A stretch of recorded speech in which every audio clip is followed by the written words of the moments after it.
education. It could be something that's focused on being a technology demonstrator. So this is just talking in general when we launch payloads into space. So they can be technology demonstrators. They could be things to do with communication or navigation, if you think about like the GPS satellites. They can be for Earth observation, so looking down. They can be for looking at other planets or looking into deep space, so looking out, away from the Earth. They can be really for any range, or sometimes the CubeSat itself is also the payload. So sometimes it's just launching a CubeSat for educational reasons as well. So as a demonstration of we can do this. So sometimes that's what it is as well. So for this purpose, we're going to go through some of the different options, the three main options that you have for your rocket. But first, I want to go through a bit of how you might choose, and just kind of broadly, how do we choose when we're thinking about this question in space science, and how do we think about what we're going to send into space.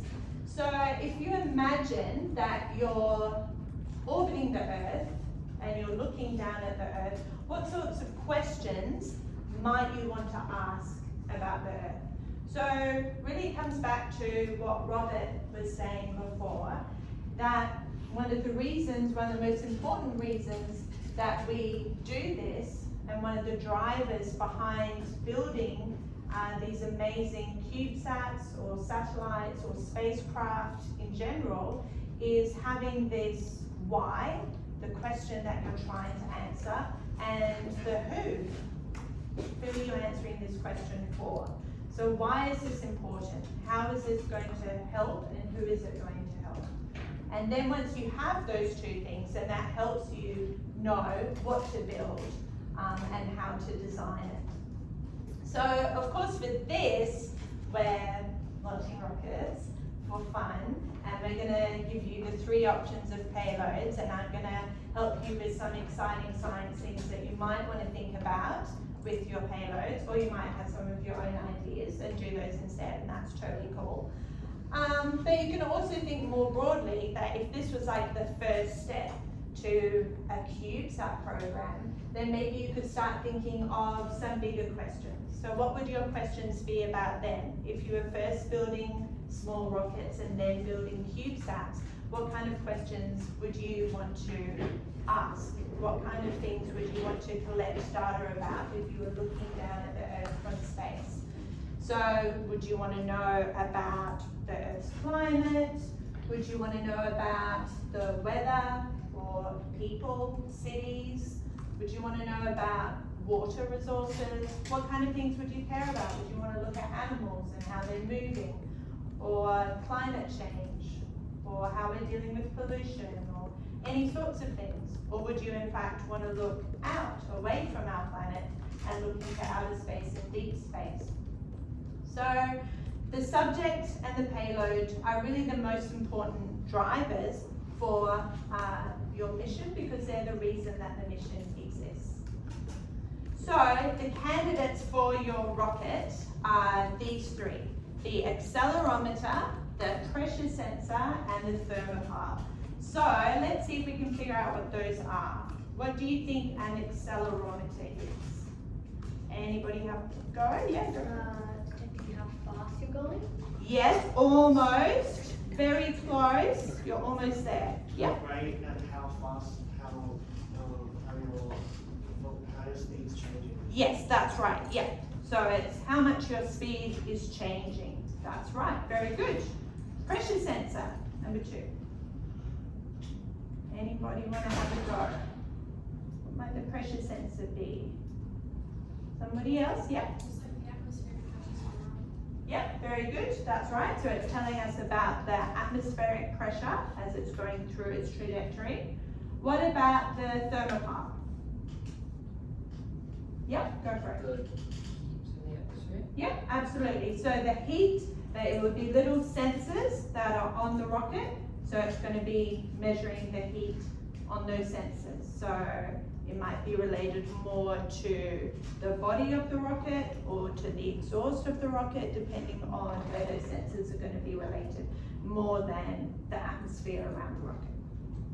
But very good. So if we go to the next slide, my laptop can see my clicky. Oh no, respond to my clicky. There we go. So pretty much what you've said, the accelerometer is a device that measures acceleration. The pressure sensor measures the force, so the pressing of the air on the sensor, so on the rocket. So that force is pressure of the atmosphere. And the thermopile literally means heat instrument. So that's what it's measuring temperature. There's a pole in the way. There we go. All right, now you can see what they actually are, which I found amazing. That's because I'm not an engineer. In my mind, I pictured big things, but they're so little. The accelerometer is super cool on the inside. Yeah, really. They like etch. Instead of etching like a computer chip, they etch like a little mechanical machine. So it's called MEMS, microelectric mechanical something system probably. And there's like a little balance thing in between there, and then as it gets like pushed, the little balance kind of goes down or up, and then they detect that tiny motion, and that's how your phone knows like which way's up. Amazing. All right, so yeah, it's amazing you've got those in your phone. So these are the little things that you'll actually be handling, and you actually get to see them after this. Touch them and look at them, turn them over, and you'll actually be working with these once you pick which one you'd like to work with and use on your rocket. So a little bit about how they work, just because I like to understand how things are doing what they do. So the accelerometer, what it's doing is it's measuring the changes in the rocket's motion, also the tilting, the vibration, so it's the changes in motion, not the motion itself that it measures. So it's measuring those changes, and that leads to changes in the capacitance or the resistance in the electronics. So the changes in motion give you essentially that electrical signal. That is what's being recorded, and that's what you're going to get and measure and download that data and then plot it and do awesome things. The pressure sensor, so changes in pressure cause a change to the shape of a little silicon structure. It's kind of like a membrane thing, which is inside there, and that's then measured as essentially these electrical signals. So again, it gives a change in capacitance or resistance, that measured as a change in that electronic circuit. And the thermopile, you have those little stacks of probes of different metals, and they have different heat conduction properties, so they respond differently to heat. So when they're exposed to heat, they will respond slightly differently, and that generates a voltage difference between them, which gives you that electrical signal that you can measure, essentially. So, all right.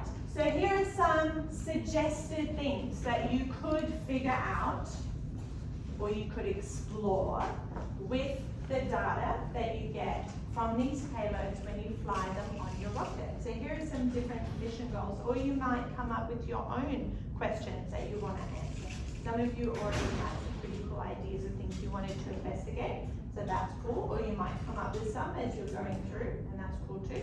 Or you might investigate some of these. So if you're on the accelerometer payload team, you could use data from the accelerometer to produce a graph of acceleration versus time for your rocket, and then use it to calculate the rocket's maximum velocity. So how fast did your rocket go? Any idea how fast you think your rocket might go?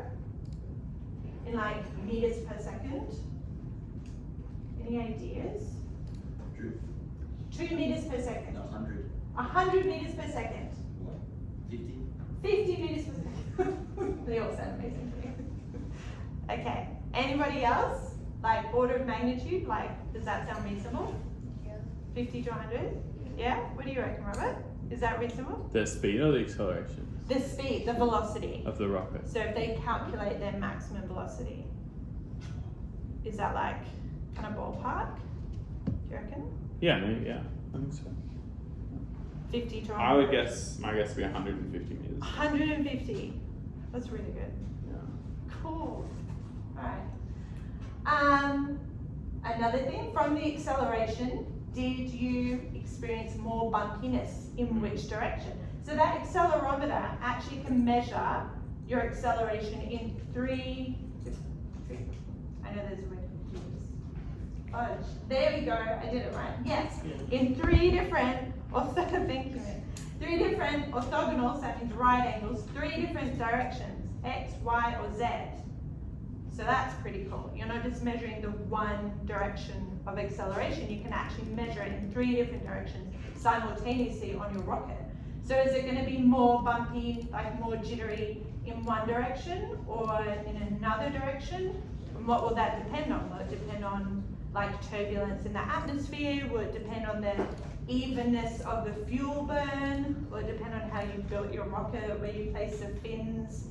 What's going to affect that? What do you think? Okay, so this is something you might investigate. Another thing, this is going to be, so each team is going to have a question related to the phases of flight. So let's talk about what the phases of flight would be for a rocket. So we could probably get the two basic ones. So that would be ascent, the going up bit, and descent, the going down bit. Can anyone think of any more phases of flight? There's some up there, but I haven't said what they are.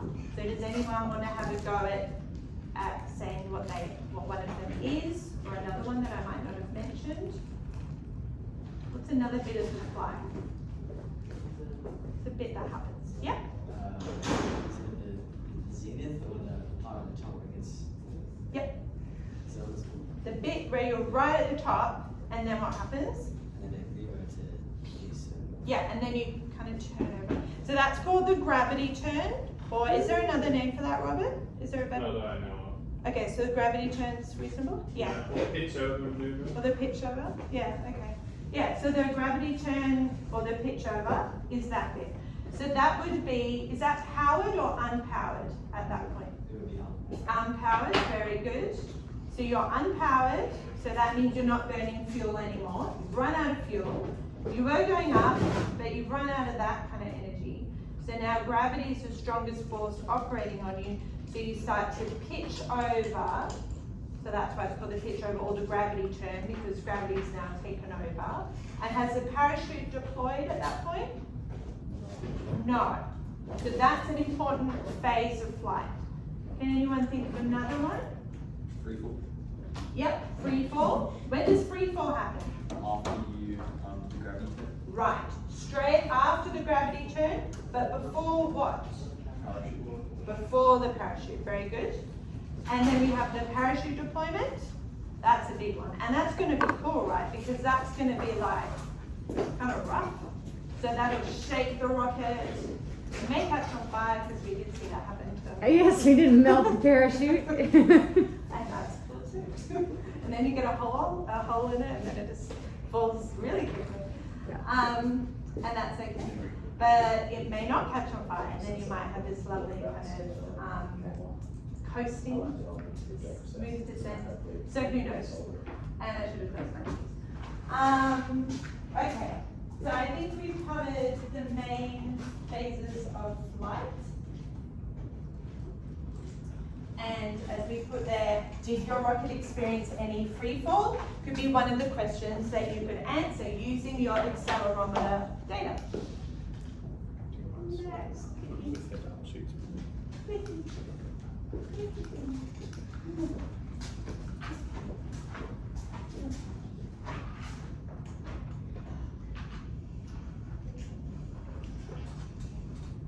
Okay, so another one would be with your pressure sensor. So that's if you're on the pressure sensor payload team. So you could use your pressure sensor to look at how high the maximum altitude, so I've got altitude there, so that's the maximum height. So altitude just means height in the atmosphere. So that would be the maximum height from the ground that your rocket went to. So I think we've mentioned, Robert's mentioned a maximum number a few times. Does anybody remember what that upper limit was that Robert mentioned? Yep, 400 feet. 400 feet. Was that it? Yep, 400 feet. Ding ding ding. Why are we talking in Although feet? it's, our note time says 380, so we should Yes. actually go for 380. Because we want a margin of error. For some reason, it's just that's the on all the maps. It's done in feet. Maybe it's an international thing. I don't Yeah, know. it's an Except international aviation thing. there you go. Well, what is that in meters? Does anybody know? 308. Smaller. So how many feet go in about a meter? I don't know. Yeah, the 400 is about 120 meters, so we're aiming for maybe about 110 meters, something like that. Okay, cool. Alright, that's really cool. That's actually a long way, 100 meters. It might not sound like a lot, but that's a really long way. If you think of like the tallest tree that you know is probably like, well, less than 15 meters. 120. Yeah. There you go. So that's a really, really long way. Cool. Alright, so what was the maximum height that your rocket reached? And one way that you can do that is by looking at some atmospheric data that we will provide, and that would give you different models of the atmosphere that have height with atmospheric pressure, and then compare that with what your rocket measured in terms of pressure as it went up, and then say, okay, well, given that, it looks like I reached a height of this with my rocket. That's one way you could do it. Okay, next, it's working again. Again, this is going back to the phases of flight. So can you distinguish all those different exciting phases of flight that we talked about using just your pressure sensor? Is that enough? What do you think?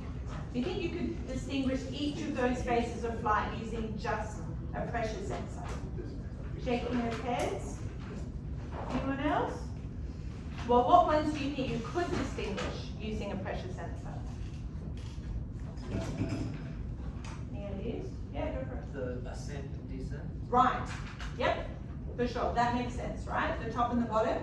The zenith from the quiz that I now know. Remember the zenith and the bottom bit. You could distinguish those for sure. I wonder if you could distinguish any more. Or would you like to combine it with the data from another sensor? And if so, which one? And then the other payload team would be the thermopile. So from that payload, we're looking at heat. So we probably want to look at the really hot bit of the rocket, which would be the exhaust. So that's the, what's another word for the exhaust? The Plume. The plume, yeah. The flames, the hot stuff coming out the back. The fun bit. The bit that explodes. Yeah. Yeah. Okay, so for that, we would be looking at things like how long did it burn for on your rocket? What was your burn time? And you could actually compare that to some other cool rockets that you know of, that you're interested in. How long did they burn for? And you could also compare that to like the volume even and the size of your rocket. You could do all sorts of cool stuff with that. Or the fuel canister. Anyway, it's not really that kind of canister, but you know, the size of the fuel thing. Does anyone know what the fuel of our rocket engines is? Yeah. Has anyone launched a model rocket before? Oh. That's I'm so glad that no one's done Oh, it before. exciting. It's very fun. Oxygen. That could be on a big rocket. For our rockets, it's actually gunpowder. Specifically, the old type of gunpowder, which is called black powder. So it doesn't detonate, it burns quickly. And then we can look at things like, were there any fluctuations of temperature during that burn? So did it just burn evenly, or does it burn with like spikes and fluctuations? And if so, what is causing those? Is it like anomalies, irregularities in the fuel? Is it telling you about chemistry? Is it telling you about other things that got in the way, like atmosphere or dust or the wind, or what could it be telling you about? And can we measure the heat of the rocket body? How the rocket body heats up from the burn? Because that could be really important as well when you're launching CubeSats. Okay, so also this, again, our phases of flight. How can we tell about those? Just from looking at heating. And this is a really interesting one because what is something else that is going to have a really big heating effect potentially on the rocket? Friction, yes, very good. So that would increase with what? Yes, speed, yes. I hear a few people say different things, but yes. So as it goes fast, so wherever that fastest part of its flight is, which somebody's guess is free fall, that's going to have a lot of friction, which is drag with the atmosphere. Maybe that causes it to heat up again. What about another thing that causes a lot of heating to all of us? Yes, the sun. So what about if the rocket rotates around and the sun is shining full on the sensors? Because the rocket's also going to rotate during flight, right? So it's going to go like a nice projectile motion. Do you study projectile motion yet? Or is that next year? For some of you, some Do you have of a you might. question? Yeah. So things are going to spin around and get messy. So maybe you'll see like sun angle effects as it's like rotating in flight as well. Who knows? So all sorts of cool stuff you can do. Also, you don't have to work in your own little kind of silos. You can also collaborate between the different payload teams as well. So you might want to combine and think about what questions could you answer together.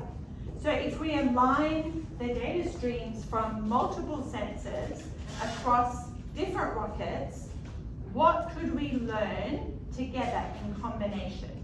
So what if we had the accelerometer and the thermopile? Maybe we could learn about how long it took to reach maximum velocity, total flight time, and if there were differences between different rockets. What if we combined thermopile and pressure sensor, or pressure sensor and accelerometer? What kind of things could we learn?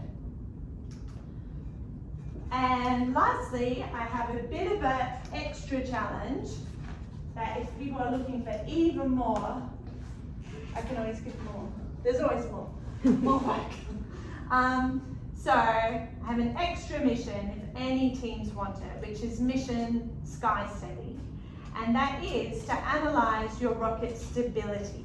So there would be a little prize for the team that had the most aerodynamically stable flight. So for aerodynamically stable, it would be the highest and smoothest acceleration in its ascent and the least wobbling bumpiness around in its pre-parachute kind of phase, so that kind of gravity turn phase. But we can measure this from multiple different kind of instruments. So we can compare the results of different groups and think about, well, how does different rocket designs of different groups change the kind of results that they got? So some people might put extra kind of cool things on their nose cone in different kind of shapes. So how does that affect how their rocket flies and what kind of flew, rather, and what kind of a trajectory and what kind of stability it had in space? And how do we analyze it? And how do we plot it? And how can we make the data look really cool while preserving the integrity of the data always? All right, I think that is it for me. Any questions? No. Okay. Okay. I'm always around for questions. Oh, there's a question from Becky. If we wanted to combine our payloads, Yeah. would that would need to be both sensors on a single flight, on a single board, and then they would combine their software and integrate and have sort of two different data streams being pulled down onto one SD card? Is that Or for some of the questions, I wrote them in mind of that they were flown on separate rockets. Okay. So we would just kind of. So some would be, some wouldn't Yeah. be, but you wouldn't have to integrate the two codes, would you? You could pull down, time-stamped parallel data codes? Yeah. Or you could try and integrate it, because that's what we do on CubeSats, but that's, Yeah. you go for that. That's Yeah. not, I could not do that. Yeah. Or just kind of, you could just kind of, if you wanted to have them across different rockets, so if like one team only had the accelerometer and one team only had, say the thermopile, but they wanted to investigate together, then you could probably, like post-flight, then you could probably just make some assumptions like taking our timestamps to be similar from 0 and pull the data in together and plot it. And you can see from the data, okay, well that's our zenith and that's our zenith, and then we'll just kind of have a look at how our rockets behaved. So have a look at how we combine 2 different data streams and line them up together would be part of the things we investigate when they come from different sources. Yeah. Can we look at, like, with the accelerometer, can we look at the maximum velocities for the Y and Z directions? Oh, like, no, that would be X and Z. Yeah. So, Yeah. so that would be like, and discuss like the effects of that and why Yes. they would be. Yes. So like That would be range and- great. Yeah, the maximum velocity in each one of those, can I do it again? Yeah, in each one of those 3 directions. Yeah. Yeah, for sure. You I can know, it takes me thinking. you can also calculate your vibrations, because your vibrations will be accelerations in Yeah. the directions. So you can see like what your natural frequency of your rocket, so like how, like what it likes to vibrate at. Yeah. So you'll get a load of data from the accelerometer.